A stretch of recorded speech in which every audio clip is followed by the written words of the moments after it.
Hello दोस्तों, मेरा नाम है मनोज और आप देख रहे हैं क्विक ऑनलाइन सपोर्ट। अगर आप हमारे चैनल पर नए हैं तो चैनल को सब्सक्राइब करें और बेल आइकन को प्रेस कर दें ताकि हमारे आने वाली वीडियो की नोटिफिकेशंस आपको सबसे पहले मिल सके। तो चलिए शुरू करें।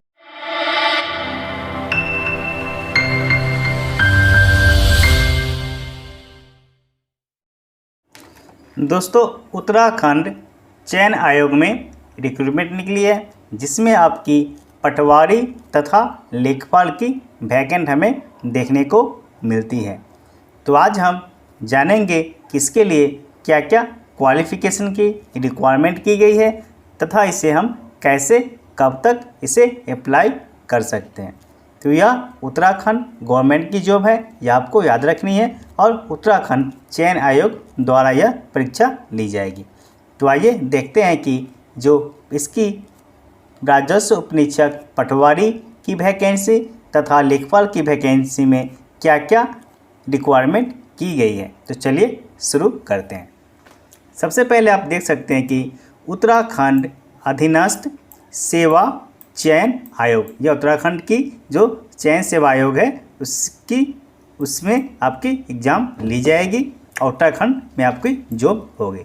रायपुर थाना रोड निकट महाराणा प्रताप स्पोर्ट्स कॉलेज रायपुर देहरादून, यहाँ पे देख सकते हैं यह उनकी वेबसाइट है www.ssc.uk.gov.in, यानी कि जो स्टाफ सिलेक्शन कमीशन भी जिसे बोलते हैं वह उत्तराखंड.gov, यानी स्टाफ सिलेक्शन कमीशन भी बोल दीजिए या सेवा चयन आयोग बोल दीजिए, एक ही बात है। आप सिंपल भाषा में स्टाफ सिलेक्शन कमीशन भी इसे बोल सकते हैं। यानी कि जो भी स्टेट का एसएससी रिक्वायरमेंट होती है स्टाफ सिलेक्शन कमीशन की, यानी स्टेट लेवल, उसी में यहाँ आपकी जो इसी से आपकी यहाँ पे रिक्रूटमेंट ली जाएगी। आपको जो है पटवारी और लेखपाल की वैकेंसी मिलेगी। तो चलिए हम देखते हैं इसकी क्या क्या रिक्वायरमेंट की गई है। समूह ग, आप देख सकते हैं क ख ग घ 4 कैटेगरी की होती है, जिसे group A B C D आप इंग्लिश में 4 ग्रुप बोल सकते हैं। जिसमें पटवारी के आपको 366 यानी 366 आपकी पटवारी की वैकेंसी है और लेखपाल की वैकेंसी है 147। यहाँ काफ़ी ज़्यादा वैकेंसी आपको देखने को मिल रही है, यानी कि कुल आपकी जो है 513 यानी 530 वैकेंट आपको देखने को मिल रही है। काफ़ी ज़्यादा वैकेंट है।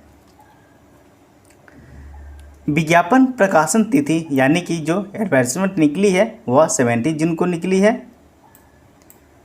ऑनलाइन आवेदन की प्रारंभ तिथि यानी ऑनलाइन एप्लीकेशन की स्टार्टिंग डेट है आपकी 22 जून, यानी कि जो है यह स्टार्ट हो चुकी है 22 जून से 22 जून से।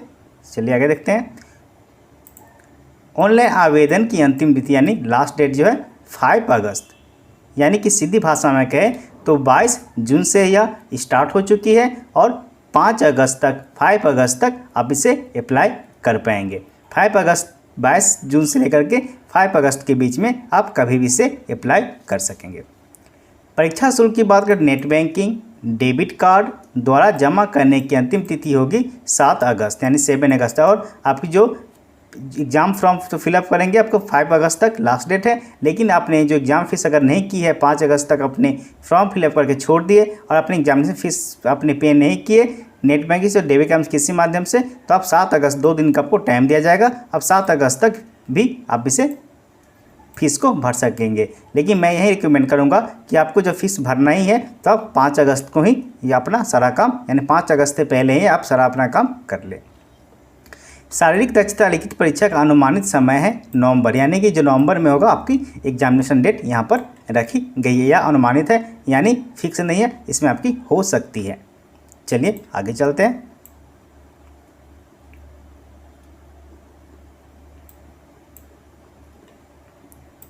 समूह गांव में राजस्व विभाग के अधीन विभिन्न जनपदों के अंतर्गत राजस्व उपनीक्षक पटवारी के 366 रिक्त पदों, राजस्व उपनीक्षक लेखपाल के 47 रिक्त पदों अर्थात 513 रिक्त पदों पर सीधी भर्ती द्वारा चयन हेतु ऑनलाइन आवेदन पत्र आमंत्रित किए जाते हैं, यानी आवेदन आपको जो है ऑनलाइन करनी है। इच्छुक अभ्यर्थी आयोग की वेबसाइट पर दिनांक 5 अगस्त 2021 से ऑनलाइन आवेदन कर सकते, यानी तो आप जो 5 अगस्त से पहले आपको ऑनलाइन आवेदन कर सकेंगे, उन्होंने कहा है। चलिए, यह हमारा उतना इम्पोर्टेंट नहीं है, इसलिए मैं इसे नहीं पढ़ूँगा। चलिए और ऊपर कर देता हूँ। सेकेंड पेज में चलते हैं। जो मेन पॉइंट है मैं आपको वहीं बता देता हूँ, बाकी जो उन्होंने कंडीशन कुछ रखा है वो ज़रूरी नहीं है हमें। चलिए, इसके बाद यहाँ का है, उपयुक्त अभ्यर्थियों के चयन हेतु आयोग द्वारा शारीरिक दक्षता परीक्षण एवं तथा वस्तुनिष्ठ प्रकार की ऑफलाइन अथवा ऑनलाइन मोड में लिखित परीक्षा आयोजित किया जा सकती है। यानी कि जो उपयुक्त अभ्यर्थी है, जो अप्लाई करेंगे, उसे जो फिजिकली फिटनेस भी होना चाहिए और वो एग्ज़ाम जो होगा ऑनलाइन या ऑफलाइन किसी भी मोड में की जा सकती है उसकी चयन के लिए। यह उन्होंने क्लियर यहाँ पर मेंशन कर दिया है। यानी जो एग्ज़ाम होगा वो ऑनलाइन भी हो सकती है और ऑफलाइन भी हो सकती है, उन्होंने मेंशन कर दिया है, यह उनकी मर्जी है। चलिए, अभ्यर्थी आवेदन पत्र भरने से पूर्व विज्ञप्ति के अंत में दिए गए निर्देशों को भली भांति अवश्य पढ़ लें। यहाँ उन्होंने कहा है कि आप जब आवेदन करेंगे, आवेदन करने से पहले आप जो इसका जो नियम है वो आपको जो इन्होंने बताया है क्या क्वालिफिकेशन चाहिए, क्या इसके रिक्वायरमेंट की है, वो अपने निर्देश जरूर पढ़ ले। या उन्होंने या कि काफ़ी लोग ऐसे होते हैं जो अच्छे से निर्देश नहीं पढ़ते, उन्हें वो अप्लाई कर देते हैं लेकिन उसका क्वालिफिकेशन ही नहीं होता और बाद में जो एग्ज़ाम क्रैक करने के बाद, एग्ज़ाम पास करने के बाद भी उसे नौकरी नहीं मिलती। तो यहाँ आपको उन्होंने मेंशन कर दिया कि आप निर्देश को अच्छे से एक बार पढ़ लें, यह बहुत अच्छी बात है। मैं भी यही कहूँगा कि आप निर्देश को अच्छे से पढ़ लें, क्योंकि सबकी जो क्वालिफिकेशन होती है अलग अलग होती है। किसी की क्वालिफिकेशन उसमें हो रही है, किसी की नहीं हो रही, तो आप इसके ज़रूर पढ़ लें। चलिए आगे चलते हैं।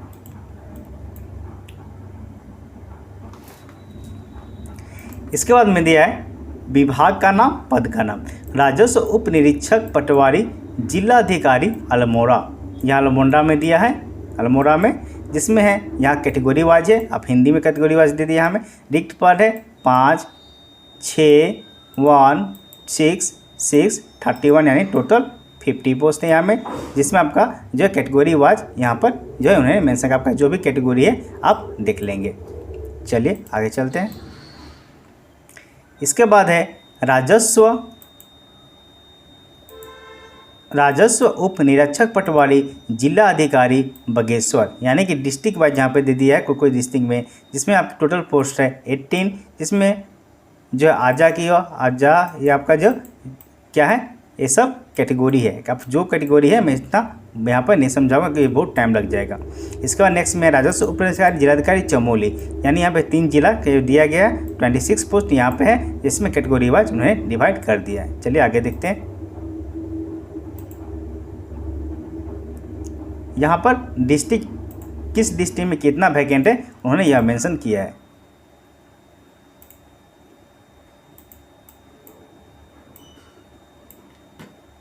इसके बाद में यहाँ पर देखते हैं सेम वही है, जो जिला है डिस्ट्रिक्ट चीज़ को चेंज कर जिला में चंपावत में आपका 23 वैकेंसी है, देहरादून में आपकी 9 वैकेंट है, यहाँ पर देख सकते हैं। इसके बाद में नैनीताल में आपकी 27 वैकेंट है, पौड़ी गढ़वाल में आपकी 79 वैकेंट है। इसके बाद में पिथौरागढ़ में 38 वैकेंट है। इसके बाद में आपकी सेम वही है, आपकी अलग अलग वैकेंट, यहाँ कोई किस डिस्ट्रिक्ट में कितना वैकेंट है यहाँ पर उन्होंने मेंशन किया है, यहाँ आप अच्छे से देख लेंगे। यहाँ में ज़रूरी भी नहीं है, आप जहाँ पोस्ट आप अप्लाई करेंगे तो आप किसी भी पोस्ट में किसी भी ज़िला में आपको मिल सकता है। चलिए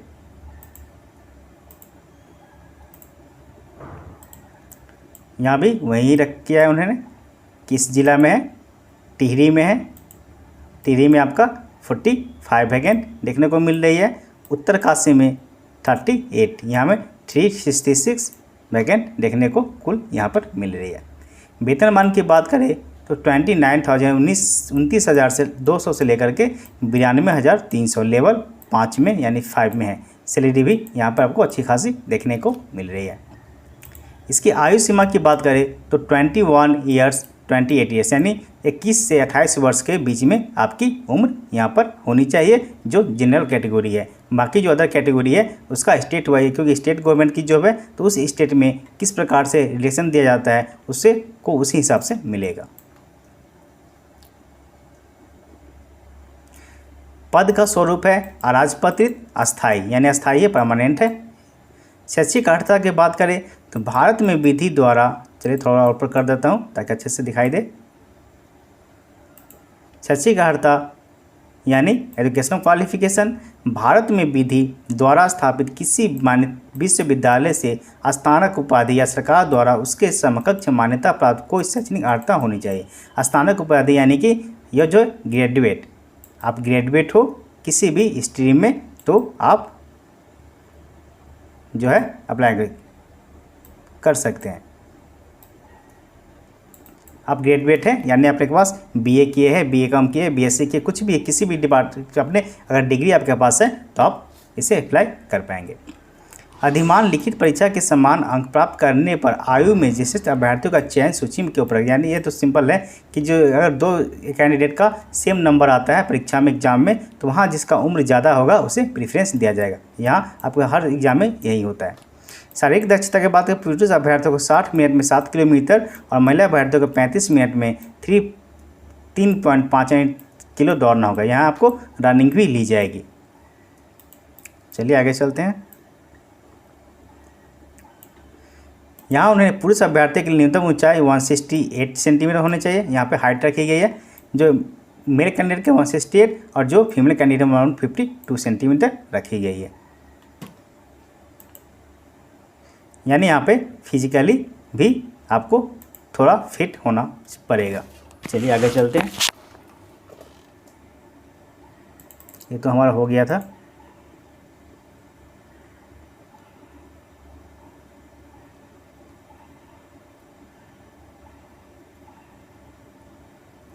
चलिए ये हमारा थोड़ा बाकी है, इसे देख लेते हैं।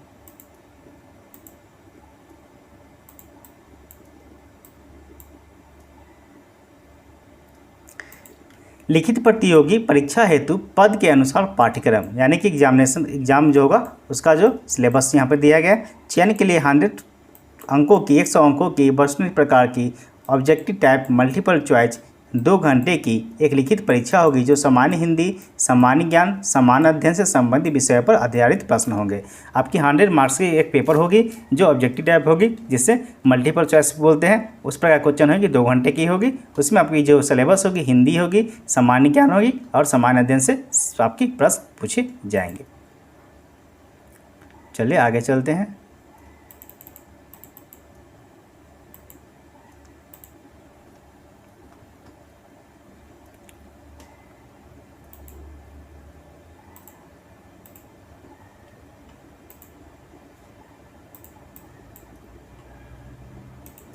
सीधी भर्ती से प्रशिक्षण हेतु चयन के लिए प्रक्रिया। अवधारित रिक्तियों के सापेक्ष प्रशिक्षण हेतु अभ्यर्थियों का चयन शारीरिक दक्षता, शारीरिक मानक परीक्षण तथा लिखित परीक्षा के आधार पर किया जाएगा। चलिए ये तो सबको पता है। लिखित प्रतियोगिता परीक्षा सामान्य ओबीसी श्रेणी के अभ्यर्थियों को 45% तथा अनुसूचित जनजाति की श्रेणी को 35% अंक लाना अनिवार्य है। यानी 45% का अगर ओबीसी है और जनरल है तो आपको 45% मार्क लाना है, कंपलसरी है। और आप SC ST है तो आपको 35% लाना ही है। ये आपका क्वालिफाइंग मार्क है, बस इतना आपको लाना ही है। जरूरी नहीं कि आप कितना मार्क्स लाएंगे तो आपका सिलेक्शन हो जाएगा, बस मिनिमम कम से कम इतना आपको लाना है। आप जितना ज़्यादा लाएंगे उतना आपके लिए अच्छा होगा। इसका बाद हम नेगेटिव मार्किंग रखा है जो सबका होता है। चलिए कोई बात नहीं। इसमें अभ्यर्थियों को लिखित परीक्षा की प्रश्न बुकलेट परीक्षा के पश्चात अपने साथ ले जाने की अनुमति दी जाएगी। बुकलेट जो आपको ले जाएंगे, यानी कि यहाँ पे आप जो देख सकते हैं कि ओमायर सीट में जो होगा यहाँ पे आपको लगता है कि जो ऑफलाइन ही परीक्षा ली जाएगी, लेकिन वहाँ उन्होंने मेंशन किया था कि ऑनलाइन या ऑफलाइन कोई भी ले सकता है, क्योंकि इस पर कोरोना का सिचुएशन चल रहा है तो आपका ऑफलाइन भी ऑनलाइन भी हो सकता है, ऑफलाइन भी हो सकता है। चलिए यहाँ पर उन्होंने कुछ ये मेंशन किया है, ऐसे हमारे ज़रूरी क्या नहीं है। आगे चलते हैं।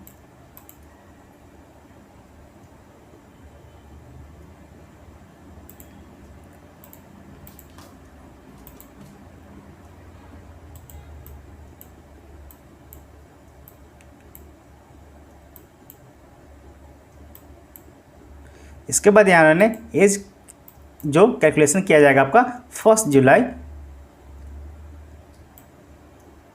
2020 दे दिया। ये क्या किया उन्होंने, आयु गणना की निश्चायक तिथि 1 जुलाई 2021 होना चाहिए, 20 दे दिया, एक तो एक साल पीछे कर दिया, समझ में आ रही।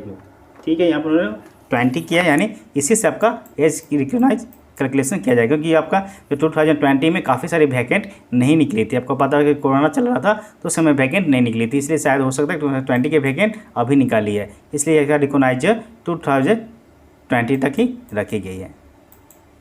चलिए आगे चलते हैं, इसके बाद में कोई ऐसा नहीं है। चलिए आगे चलते हैं। जो जनरल इन्फॉर्मेशन होता है, जो अभ्यर्थी आवेदन करने के तिथि को सरकारी अर्ध सरकारी सेवा में होने विभागीय अनापत्ति प्रमाण पत्र प्रस्तुत करने वाला होगा। चलिए, जो पहले से जॉब कर रही है उसको जो नॉन ऑब्जेक्शन सर्टिफिकेट चाहिए, यहाँ पर उन्होंने मेंशन किया है। भारत का नागरिक हो, ये सब सबको पता है। चलिए आगे चलते हैं।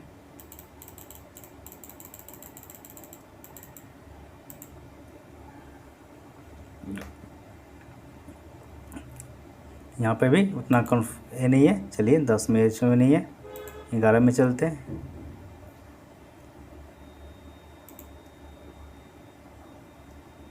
चलिए यहाँ पर परीक्षा शुल्क की बात की है। चलिए परीक्षा शुल्क हम देख लेते हैं।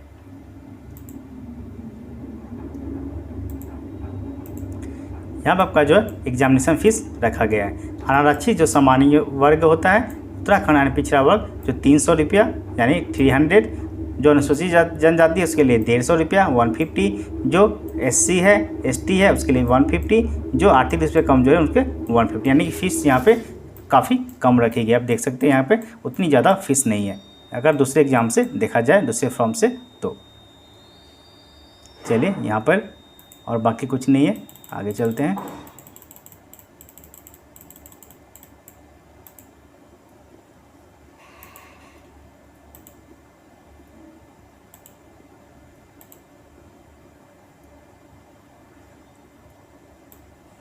तो इतना ही है और कुछ नहीं। चलिए हम फर्स्ट पेज पर फिर से चलते हैं।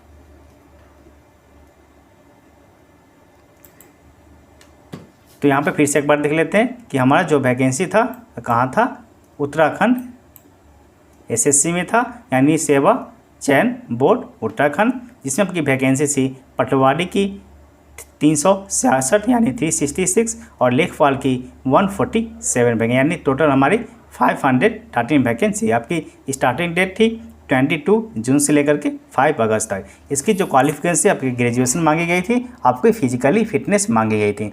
आपके पास ग्रेजुएशन है, आप फिजिकली जो मांगा गया था मैंने आपको बता दिया था, वो अगर आपके पास है तो आप इसे ज़रूर अप्लाई करें, क्योंकि यहाँ पे पोस्ट आपको काफ़ी ज़्यादा दिखाई दे रही है। तो अगर आपके पास क्वालिफिकेशन है तो आप इसे ज़रूर अप्लाई कर दें। आप 5 अगस्त से पहले आप कभी भी इसे अप्लाई कर सकते हैं। तो आज के लिए इतना ही। अगर आप हमारे चैनल पर नए हैं तो चैनल को सब्सक्राइब कर दें, जिससे हमारी आने वाली वीडियो की नोटिफिकेशन आपको सबसे पहले मिल सके। तो मिलते हैं अगले वीडियो में।